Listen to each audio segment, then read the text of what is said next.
வணக்கம். ஷாய்னம். அப்பா அம்மாவிடம் கற்றுக்கொண்ட பாடம்.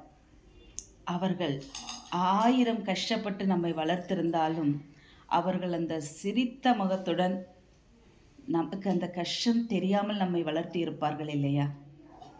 அவர்களுக்கு எத்தனை கஷ்டம் இருந்தாலும் அதை வெளிக்காட்டாமல் சிரித்த முகத்துடனே இருந்து கொண்டு தன்னுடைய பிள்ளைகளை நன்றாக வளர்த்தி இருப்பார்கள்.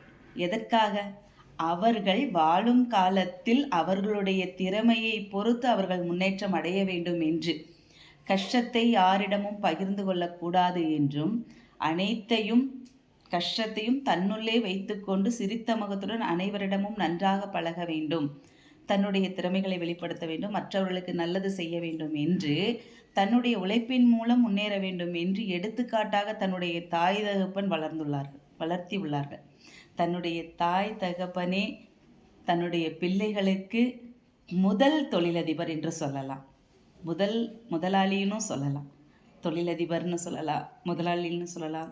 அவங்க முதலீடு போட்டு நமக்கு வியாபாரத்தை கற்றுக் கொடுத்துருக்காங்க, ஒரு தொழிலை கற்றுக் கொடுத்துருக்காங்க. கஷ்டம் எது, நஷ்டம் எது, சந்தோஷம் எது அப்படிங்கிறது, சுக துக்கங்களை எல்லாம் நமக்கு கற்றுக் கொடுத்தவர்கள் நம்முடைய தாய் தந்தை மட்டுமே. சிவாய நம.